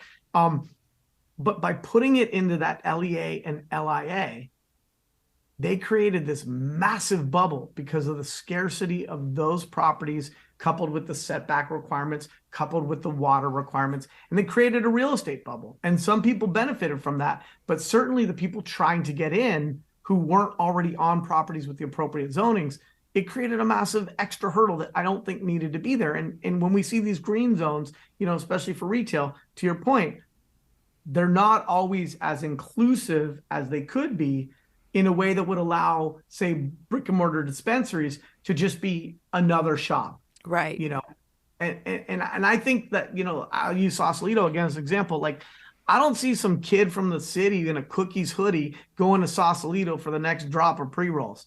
I think the people who would buy cannabis in Sausalito are either there because they're tourists, or they're there because they live in the area and they just want affordable, easy access. And if you look at like a city like Sausalito and all the little or Tiburon, all the little streets that go up into the hills, like, I don't really want delivery vehicles clogging up all those hills. We already got enough Amazon delivery vehicles. And so having a brick and mortar outlet where people can come, or they could deal with a product issue, or they could just talk to somebody, is really, really valuable. And if you say not in the waterway and not in the commercial corridor, or we're only going to put you in this teeny little pocket, or there's the armpit of the map, you get to live there. I don't see how that really supports the industry. But then these cities get to say, well, we let retail in our place. It's like, but how did you let retail in? And what were the rules, and how restrictive were you really? Well, that's it, because there's this constant fear of, like, look what's happened to the neighborhood. But if we have community agreements, especially around retail, about how things are going to go and how they're going to enrich the neighborhood rather than create issues, it can change a lot of things for the better. I mean, you're right. Sausalito, it's not going to be the latest drop of, whatever pre-roll or whatever, bomb wax is out there right now. But, of course, I'm a full melt hash sort of girl myself. But, it's going to be more of like your gummies and your topicals, and probably some really close like CBD to THC ratios in your flowers, because people are like, I want to smoke what I used to smoke, not this crazy stuff that you kids are doing now. Yeah, give me a 9%. Yeah, exactly. You get your dad weed going on. But it's, like the dispensary that I used to work for, every block that we opened a store was a block that was enriched with our presence, because we kept an eye on the block. It stayed, well lit. It was clean. We did things as part of the neighborhood association. And if you can encourage people who are looking for retail situations to be good players and create the foundation for that if there are these community agreements, and this is how you have to show up to do this. Because I have, as much as I'd like to say that every person in cannabis is a conscientious member of our community and is a good player, we're human beings. Not everybody's the same. That's an optimistic assessment. Right? People are people. It's a very optimistic assessment. But if you lay the groundwork from the word go, then we can have nice things. I mean, that's one of the biggest things. Like when I used to have, cannabis gatherings, and I would be looking for a venue, and people would be like, oh, I don't want to deal with that. Oh, I don't want to deal with that. Oh, I don't want to deal with that. And then I'd find somebody who would reluctantly be like, okay, you can rent my space for this private party. And afterwards they'd be like, oh my God, this was amazing. My bathroom isn't trashed. No one threw up. Everyone behaved. There were no fights. And I mean, I'm an adult. So I would certainly hope that a gathering that I put together didn't have any of those things. I've never had that happen. But people are people. But people are people. And I, I set up the groundwork for that. And there was, and there was no alcohol involved. Well, it's interesting, right? Because, alcohol creates a lot of problems, but coming from an area that has benefited a lot because of our alcohol industry, both in terms of the viewscape and the draw for tourism, as well as just the quality wines that we produce. Oh, and I love wine. Don't get me wrong. Wine culture is a beautiful thing. I mean, I'm just so happy that our vineyard industry, that we are, a place that people go to enjoy our wine. And what worries me most specifically about Sonoma County is, as the next iteration of retail sort of unfolds with consumption lounges, I think about the wine tasting, when my family's like, hey, take us to some place to go wine tasting, right? You never go wine tasting to try wine from Chile or Argentina or Australia. You come to Sonoma County to drink Sonoma County wines. Nobody is like, hey, what you got that's not from around here? And right. So it worries me that by the time consumption lounges are allowed in Sonoma County, will there be enough locally produced cannabis to support consumption lounges with locally produced products?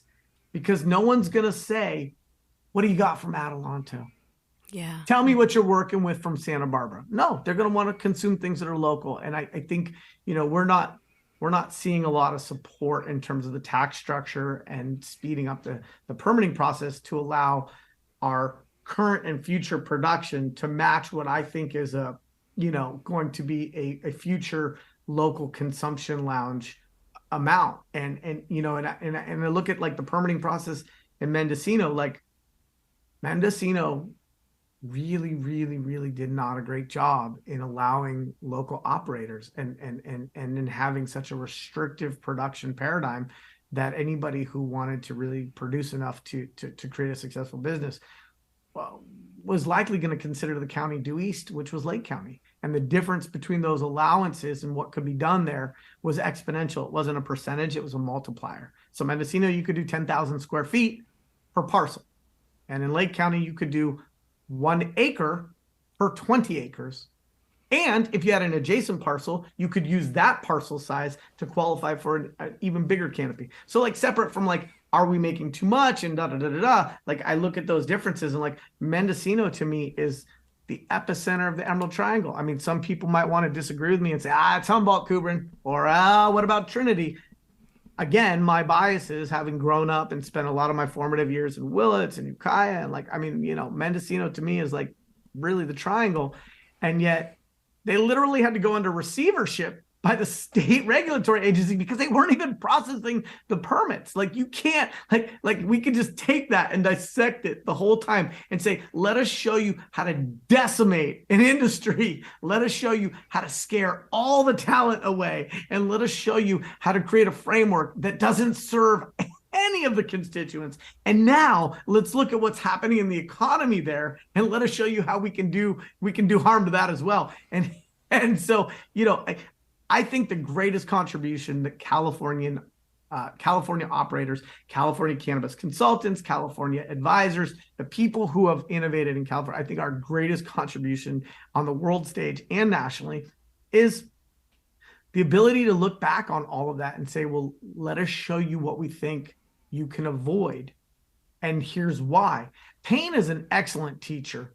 Yes. Unfortunately, I managed to find a way to create a little bit more of that in my life and some of my previous choices than I probably could have, would have, should have, but it was a great teacher. And so the pain of watching these industries evolve, mature, degrade, implode, iterate, like that is such a body of knowledge that I totally encourage people from outside of California to recognize the talent and the experience and the value that they can get from reaching out to people who have experience in more mature markets and the largest cannabis economy in the world. Yeah, I mean, change and wisdom don't come when we're comfortable. That's It's, and we've been dealing with that. And as a result, like one thing I think about, like when we've gone into legalization, much like where you were talking about, in Sonoma, being able to have tasting rooms with regional wines, we've lost a lot of the really precious genetics and artisan farmers. Like there are things that I remember from the medicinal days that you can't even find now because there's no room for these people to have sustainable businesses. And that's huge. But luckily, with the help of government support and that $2.7 million grant and the work that's being done, I think, is it at Humboldt State, as well as the gals over at, what's the name of their company? Is it Leaf Works in Sebastopol? Rachel Kuntz? I don't know. I'm probably butchering her name. I'm probably butchering the name of her company, but they are doing the genetic research and they are starting to create a repository of the data and the information that has made this region so relevant in the past. And like that company is based in Sebastopol, where I live. And like those ladies are rock stars. I mean, it's not just that I'm impressed because, the camera loves them, and they are PhD'd and they are just a powerhouse of people who understand agronomy and plant science. And it's exciting to see that some of that work is finally happening. The article that I read recently about them was also interesting for me. Somebody was quoted, a gentleman who was a professor at Sonoma State, whose name was Bill Silver. I like the guy, got nothing against him. I think he's talented. He initially came into the space working at Canacraft, but they identified him as an expert. And that was a little bit of a nails on chalkboard moment for me, because even though that gentleman is definitely successful and has had some history in the space and obviously was successful before he got here, I'm sorry, but if you've been in the space for like 5 years or less, like you're not an expert. No. You're bright and you're a quick learner. Yeah. But expertise doesn't come without time. It's like if you got out of school and you were 27 years old and you had a PhD and an MBA and a lot of knowledge, that doesn't necessarily mean that you have the ability to have real world application. And so the local North Bay Business Journal was quoting Bill Silver as an expert in cannabis. And I was like, no, that gal Rachel with the PhD who's doing the genetic work, she's an expert. Right. And Bill is an expert in business and a professor who has some notable cannabis experience. But like 5 years of anything is never going to be an expert in any industry. And it's unfortunate that this industry, because of how nascent it is, people are getting accolades for having been in the space for more than a minute. And I'm not trying to take away from their successes, but no, you're a sophomore. That's what you are. That's the reality. I mean, this past year, I finally got my subject matter expert seal of approval, and that made me uncomfortable. And I've been doing this for over a decade because I also know that, I know a lot about certain things, but we all have a lot to learn. But I also think that some of that, and I say this with the utmost of appreciation for my male colleagues, but there is a lot of patriarchal stuff going on in our industry where, though women have a place, it takes a lot more for us to be looked at as industry experts, because you see people who have been in this industry for all of 2 minutes putting out their shingle as an expert. And a lot of times, not all, but a lot of times it's the dudes.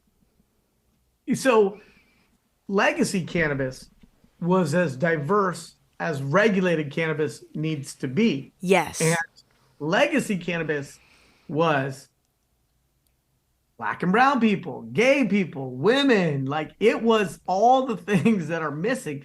What's challenging for me is that this has been a known pain point in regulated cannabis for as long as we've had regulated cannabis. And I see a lot of women doing a good job of talking about the problem and amplifying awareness about the problem. But guess what? The statistics show that regulated cannabis has become less diverse, with less women leaders and less women in positions of responsibility and opportunity. And yet next week, there'll be another Women in Cannabis conference.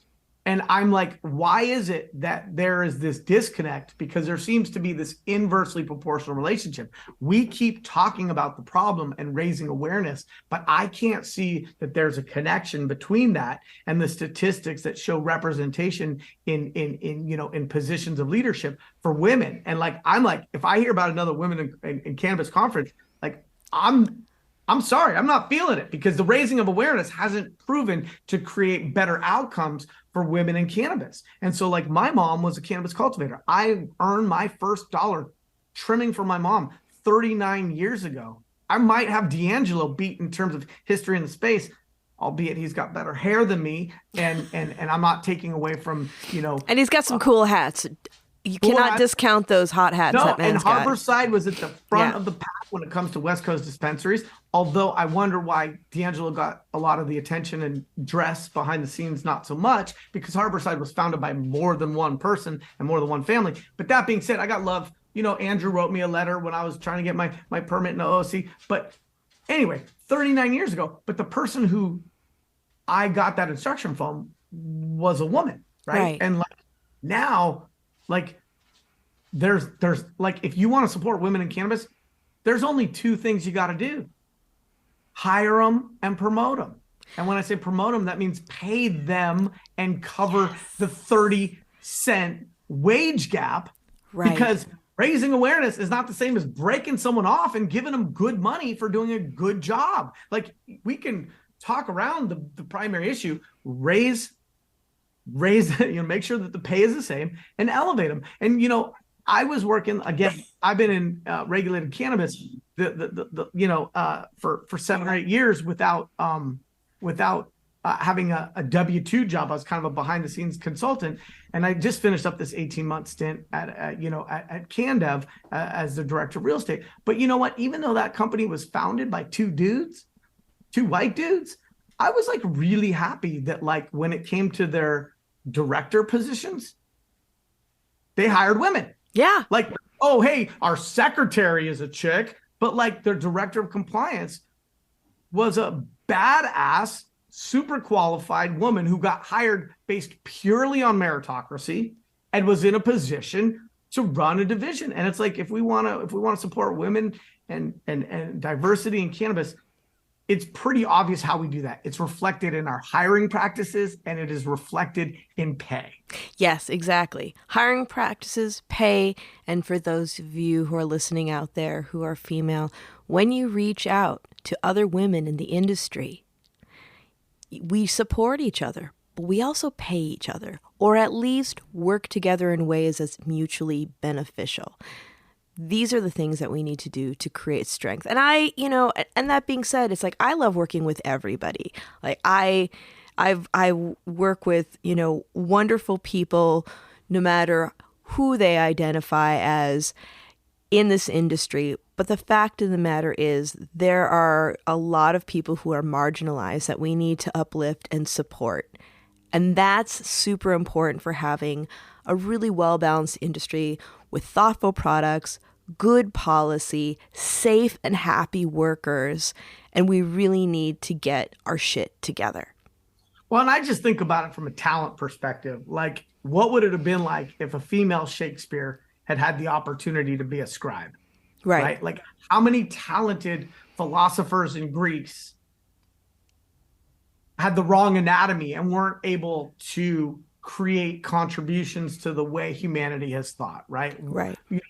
We know that men weren't the only talented people. They had the opportunity, right? And so, like, I just want to make sure that the female Shakespeare gets to write her play too, right? And so, like, I just think about it from a purely business perspective, right? I recognize that there's as much talent in women as there is in men, and I want a business that benefits from that talent. Right. And I'm not gonna. That's all. I just want the talent, and I know that there's a lot of talent, and there's also talent in these legacy communities, right? Mm-hmm. Communities where that were disproportionately impacted by prohibition. Typically, those communities were communities of color, brown and black, but they were also communities of poverty. But there's talent in there. And like, go find the little gold nuggets and go panning in those communities, because you're going to find people who are more familiar with the plant, who understand it, who understand moisture loss, who understand relative humidity, who understand the need for variation, both in terms of form factors and flavors. And you're going to get all of this stuff. And yeah, sure, you could train people, and that's great. And everybody needs to be trained. And ultimately, people's work is often a byproduct of the support and training that they receive. But there's a lot of talent in those communities that I think is being overlooked. Or, they'll put one Black woman in a position as the head of diversity, but then you look at the workforce and it's like, oh, okay, you gave your company a figurehead. Well, great, but what did you do? And what is the makeup of the rest of your staff? And does your staff look like the people that they're serving in those communities where these businesses are being run? Because ultimately, that I think is a really great metric. Like, does your staff reflect what the community looks like? If it does, I think you're doing a good job. If it doesn't, right. And then the other thing also is, like, if you're talking about it instead of doing it, like, I think there's a fine line. Like, I'm learning, that we need to be a little bit in the self-promotion mode, and certainly making content with people like yourself it's not a bad way for me to do that. But like, if you're constantly talking about, the women and the minorities that you're hiring, like, I just think we're at a place where you just got to be about it, not necessarily talk about it. Yes. Where, like, the only thing that matters to me is, like, is the pay the same, and is the opportunity for advancement the same? And if that's the case, great. But if you're doing another press release around it, yeah, we need to step away from the performative. I mean, we even see this, like, even though when this episode is launched, it's not going to be June, but right now we're in June and we're in Pride season, and we're seeing a lot of performative support around the LGBTQ community. And it's the same thing with the support of other communities as well. It's like, we've got to get off our performative platforms and actually just do the work. Pride Month has become like Black Friday. Like, it's literally become a shopping opportunity. I was in Washington, D.C. for Pride Month, and it was for a couple of weeks ago, and they had, like, it felt super commercialized. And, like, I'm not against commerce, but it was like, is this an opportunity to sell teeny little rainbow flags? Or are we actually going to just spend a moment and remember that everyone is created equal, that we all have the same set of rights, and that this is the greatest country in the world for only two reasons: the ability to dissent, the ability to criticize, so that we can be a better country tomorrow than we were before, right? That it's the evolution of American society that makes America incredible, but that we can still feel sad about our painful histories, and have our feeling sad about those painful histories actually be the most patriotic thing, because it motivates us to do better in the future, right? Yes. Like, originally, it wasn't all people were created equal. It was actually all men. And it actually wasn't all men. It was actually all white men. So, like, as we peel that apart, like, there is a process of societal evolution in America that makes me, I shouldn't say America, United States of America, that makes me super proud. But that in that super proudness, I go, ooh, women couldn't vote? And then I go, ooh, wait, Black people had to be on a different bus? And then I go, ooh, wait, like, gay people couldn't visit their partner in a hospital because there was no path for them to be domestic partners? And then I go, ooh, wait, we were still locking people up for cannabis? And so each of those things, as it shifts and changes and it evolves, it makes me proud of the change in this country. It makes me proud of the dissent that is the most patriotic thing. And I still know that we've got some chapters where it's like, yeah, that didn't age very well, right? Like, the Mayan Indians used to do human sacrifices. And, like, would we do that to get closer to God anymore? We're like, no, that didn't age very well, right? And so, I look at this and I'm like, okay, we're going to do better because we have some room to go. Mm-hmm. But in the criticizing, it's because I love where we're at. And, dissent is patriotic. But in this industry, it's one thing to hire a person of color or a female to lead your diversity and inclusion division, and that's better than a kick in the teeth. But until leadership in all of these companies looks like this country, and especially the communities that pioneered this industry, Yeah, no, not good enough. Not even No, close. not even close. I, God, I really have enjoyed our conversation today. I'm glad to have you as a colleague on my side, thinking Thank about these things. I mean, we have a, and I think I must say this every episode. We have a lot of work to do. We have a lot of things that we need to change, and we have a lot of really good people that are up to the task. We just need to work together and really combine our energy to make this a better environment to work in, but in turn towards the macro and make the world a better, safer, more abundant place for us all to reside. I mean, you can call me a dreamer, but I'm not the only one. And the thing that I like the most about regulated cannabis is this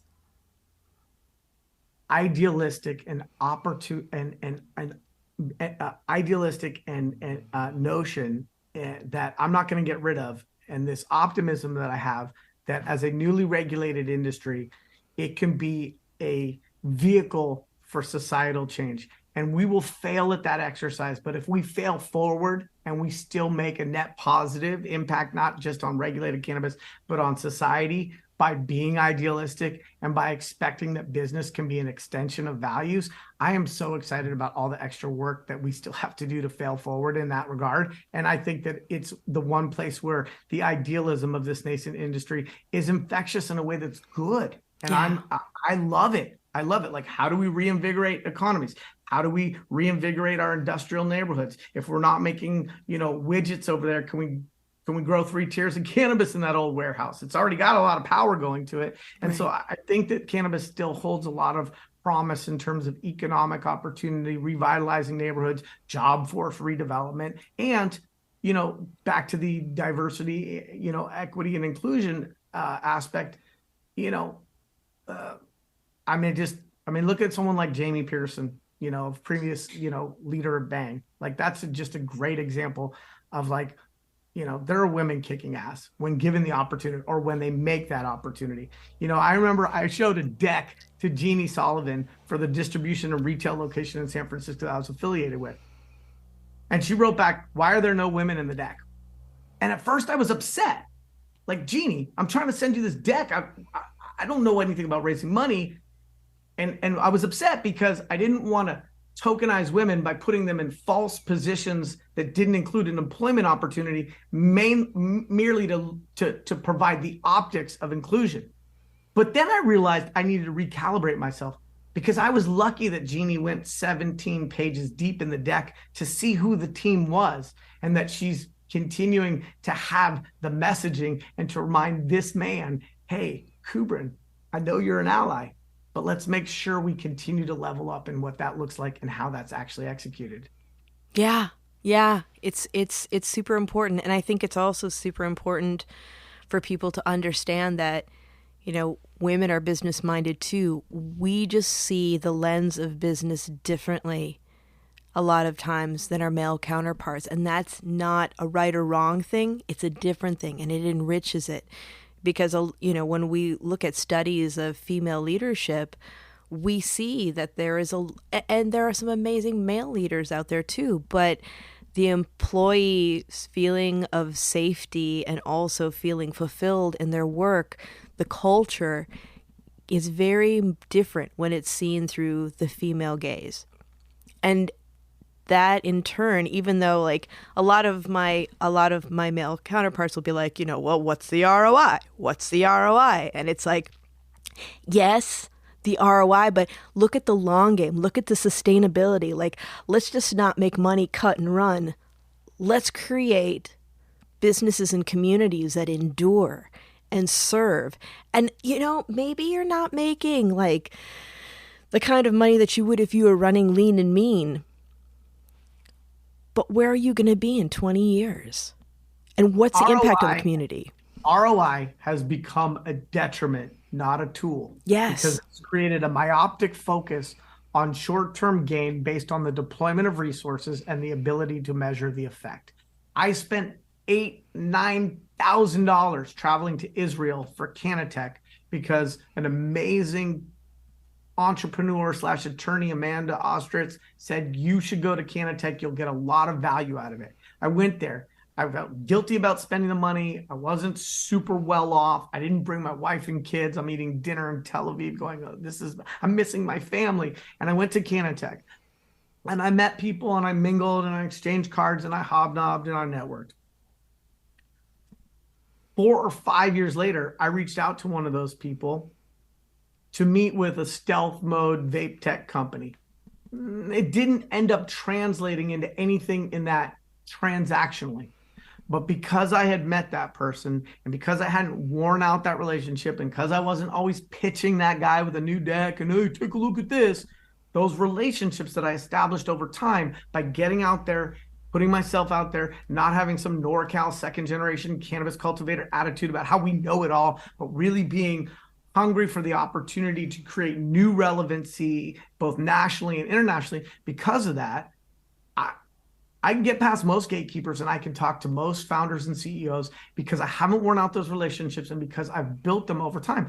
I realized after all that we've been through with medical and legacy and the law enforcement experiences and the walk of shame that was those consequences, the only way that was all going to be worth it is if I made sure that I participated in regulated cannabis, and that the only way to participate in regulated cannabis was to sort of take all that second generation NorCal ego and just throw it away and go with the learner's mind and think about regulated cannabis through a continuing education lens. Because in real estate, when you're a real estate agent, you got continuing education requirements. And I'm like, okay, rate of change here, continuing education. I'm gonna just go out, network. And so every year I would throw on a suit or a collared shirt, put some respect on the fact that I was going someplace, go to Vegas, go to the NCIA events, go to the CCIA events, and just go out there consistently, not always with an agenda, but always trying to understand the ecosystem, the players, the entities, who's winning, who's losing, who got a raise, who's merging and acquiring.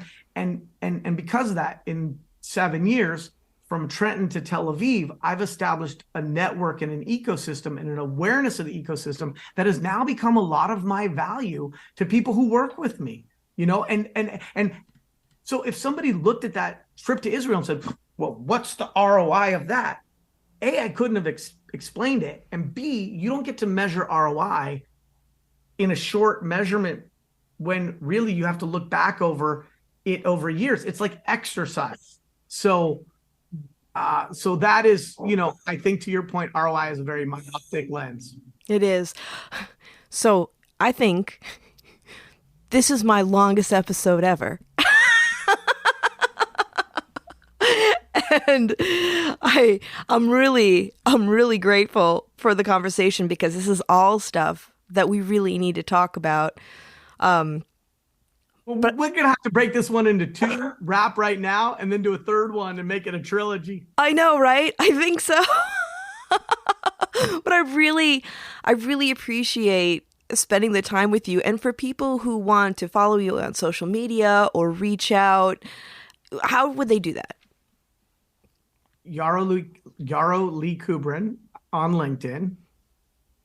YKSTC.com, which stands for Yarrow Kubrin Special Teams Consulting. I'm on Facebook. I'm on Instagram. I use my regular name, and I'm not shy. Not hard to reach. That's awesome. Thank you so much, Yarrow. Thank you for the great conversations. We got a lot of work ahead of us, but I feel incredibly hopeful, especially just having colleagues like you out there fighting the good fight. So until next time. Thank you. Thank you for your time on this interview. I apologize for the barking dog. We've got a few canines in the family. I appreciate the platform, the opportunity. I know we went way over, and I appreciate you just leaving space for this conversation to just go where it went. And I really appreciate being able to participate. There was no way that I was going to stop us when we were heading. We were just rolling. That's right. Until next time, my friend. Take care. Thank you. And everyone, remember, Planted is twice a month. And if you like listening, please Give us a review, share it with a friend, let us know what your favorite episodes are, and if you'd like to stay in touch over social media, we are Planted with Sara Pion on Facebook and Planted with Sara on Instagram and Twitter. You can also go to our website, www.plantedwithsara.com, or listen to us on our parent network, Radio Misfits Network, where there are other great podcasts, like one of my favorites, the Winemakers Podcast. So check it out. You can listen to Planted wherever you listen to your favorite podcasts, whether that's Pandora, Spotify, Amazon, Google, Apple, Stitcher. Tune in. We are there. So join us. And until next time, stay curious, stay safe, and remember, it's a wild world out there. Be good to one another. Until next time, take care.